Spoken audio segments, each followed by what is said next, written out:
Hello and welcome to the All Hail the Nerd first impressions video for The Witcher 3. These are my personal opinions and they don't necessarily reflect the views of the other people on the channel, just mine alone. So for this video we're going to be looking at the various mechanics of the game, and I'm just going to be going through them kind of briefly, explaining how they work, just so you guys can have some context when I'm giving you my opinions of what I think about the game. And that woman was talking to me. So we're going to get started, and for this one we're going to be doing a Witcher contract. So we're going to do the Merry Widow, and hopefully this doesn't go too bad. It's a level 10, I'm level 7. So we're going to go on the quest, and we're going to call the horse and we'll be on our way. So you can see they've added horse riding to The Witcher 3, and which is very much needed, because you can see just by, even if we look here, you can notice it is very much more open world than The Witcher 2. The Witcher 2 was very, like, it didn't have an open world, it had more zones. Like, each chapter was restricted to one zone, to its own specific zone. And within those zones, the paths were very limited. Like, for example, if this was The Witcher 2, we could go on this path, but we'd have to go all the way around if we wanted over there. We wouldn't be able to just hop on over. So the level of mobility they've added to this game is greatly improved over The Witcher 2. Also, you can notice probably on my horse, there's a griffin's head. So just like in The Witcher 2, you can have trophies, but instead of the trophy hanging off of Geralt the entire time, it actually just hangs off the horse. As far as I know, like, I could get other trophies that might hang off of. Not so fast, Roach. Would have been a quest there. So we're approaching this village, and you can see just up by underneath the minimap, you can see our objective, which is go talk to the Gravedigger. And on the minimap, it actually gives you a path. Although the pathing for on the minimap doesn't work too well. I actually got led around quite a bit when I was trying to get to a story quest, where it was telling me to go in a completely opposite direction of the way I was supposed to be going. But you know, thankfully I was able to eventually figure that one out, get into the city I was. Oop. Never seen that happen before. There are a few glitches in this game from time to time, but they're very minimal. That's like one of the, like, they're so rare that you'll definitely notice them when they happen, just because they're so few.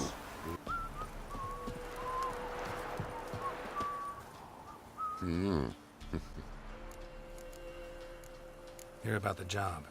Seems you got a problem. Some graves get dug up. If that were only it. Every now and then, a vile beast had come round the graveyard, devour what's fresh, then move on. Started again not long past. Thought to myself, just don't step out after dark and lock your door tight. But then a young'un went missing. From the graveyard? Nay, from the village. Little snotter wouldn't have come here of his own, and I'd heard something like a whimper in the night. Didn't bother to come out, see what was happening? Think me daft? If you've monsters, you need a witcher. Let's talk about my reward. So here you can see that we're in now the kind of the bargaining part of the negotiation part of the game, and you can like just raise it up, but eventually you can see right here you have an annoyance level. So you could, if you just keep asking him for more and more, you will just kind of piss him off. So we're just going to go 240 crowns. That seems like a good amount. Right. So we're just going to walk to the objective. It's fairly close, and I'll be able to pick up some herbs on the way by. But before we do that, let's explain the UI a little bit. Obviously, you got the top right, you have your mini-map, you have your objective. Bottom right, you have all your controls in case you need a reference.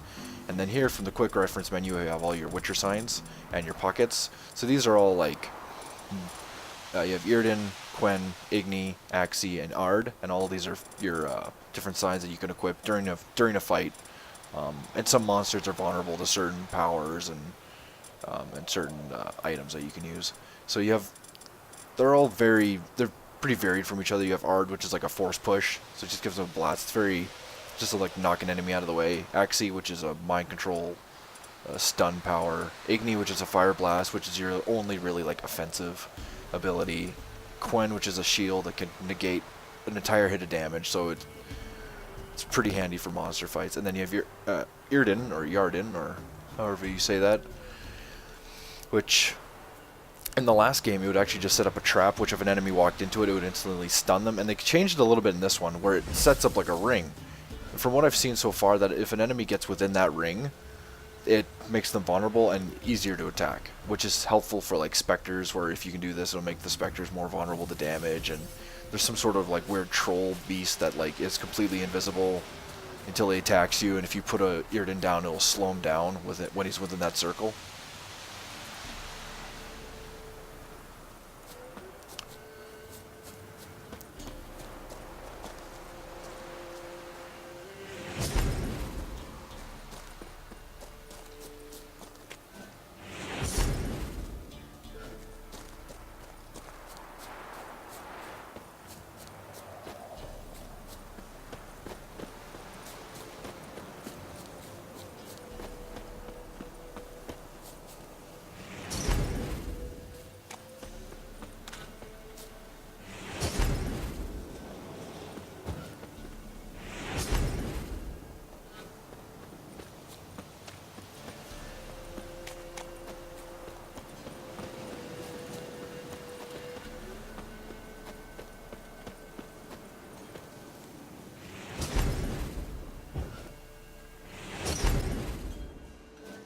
Hunters watching this who think if you're hunting with a compound bow that's cheating, you should check this out.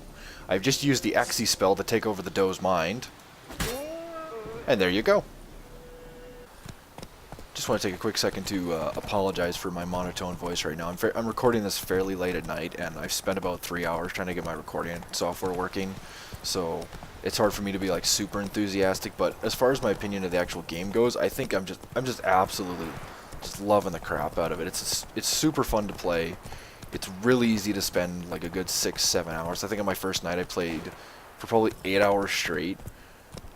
Come on now. Went to bed way past when I should be, and I was actually almost late for work the next day. So, you know, you can probably tell that I'm really enjoying the game just by those facts alone.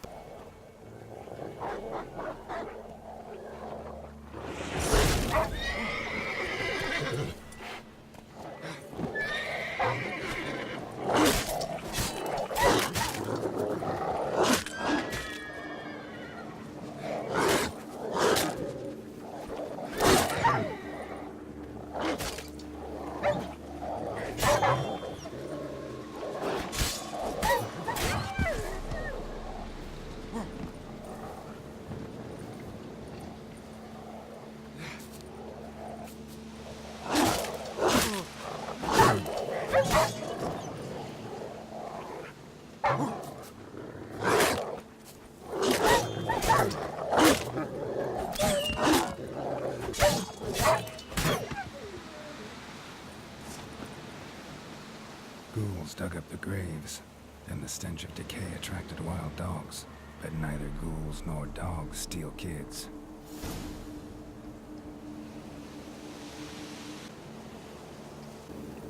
So you can probably tell by the combat, I was really having to rely on my dodge just to get out of the way in the enemy attacks. And since you have like 2 moves now, you have a dodge roll and just a regular like sidestep.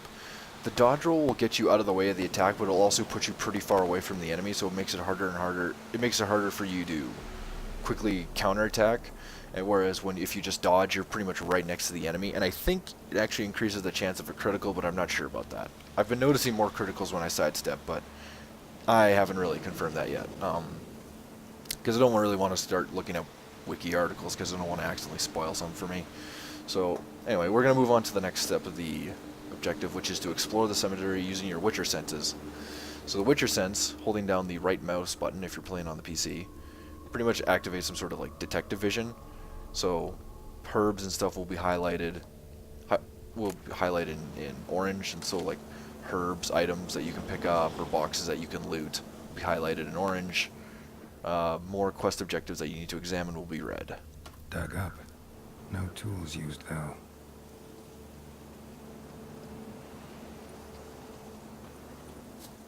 Alright. What's going on? Oh, here's another one. Dug up with a hoe? Nope. Claw marks right there.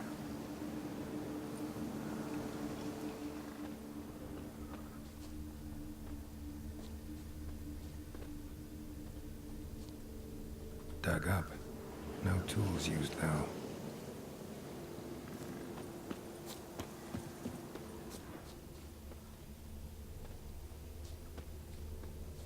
here we go. Grave's been dug up recently. Smell of cadaverines old, though. Overripe. Wonder where the stench will lead me.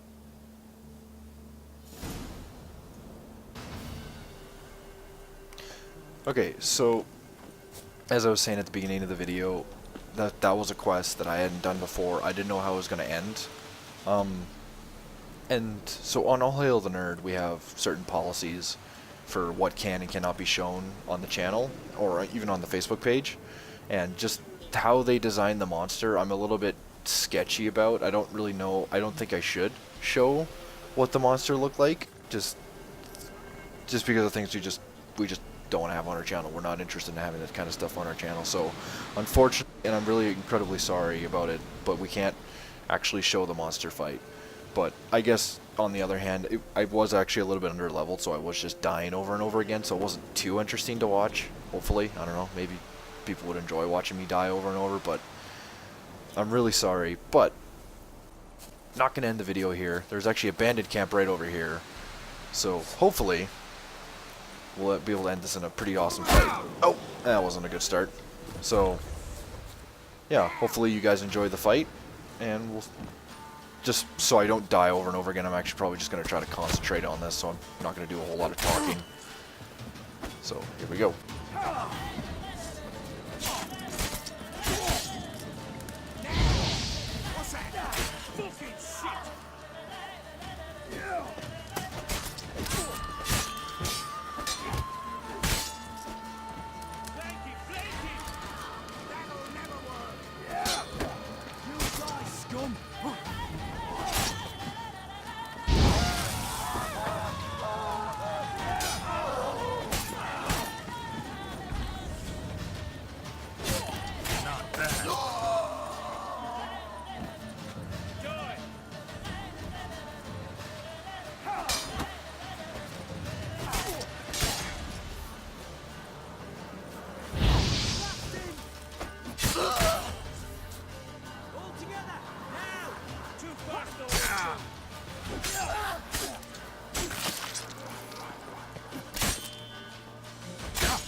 So to conclude what I think about The Witcher 3, I think it's great. I think it succeeds in every way I think an open world game should.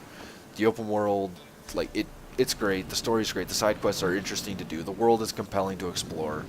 And just, there hasn't been anything in the game that I've really, like, looked at as, like, a noticeable flaw. Like, anything I can look at and go, like, ooh, I wish I wasn't like that. Because there just hasn't been anything in the game I've seen like that so far. And just the amount of content that they've packed in here, like, just if you look even at the size of this world, it's just ridiculous on how huge it is. Just go over and look at all this, look at all that. And this is just one zone, and I haven't even unlocked all the zones. This is the whole world right here. So there's a lot of game here. It's definitely worth this. Oh, pushing the wrong button here. It's definitely worth the $60 you can put into it. There's even things I didn't even talk about in this video. There's a whole tactical card game in this called Gwent, which I'll probably cover in a future video, just me playing a game of Gwent just to explain how it works. Because I think it's pretty good because I think it's, yeah, it's actually a well thought out little card game. But I don't want to get too distracted. Trying to sum up here. So, yeah, game's great, and I think you should go buy it.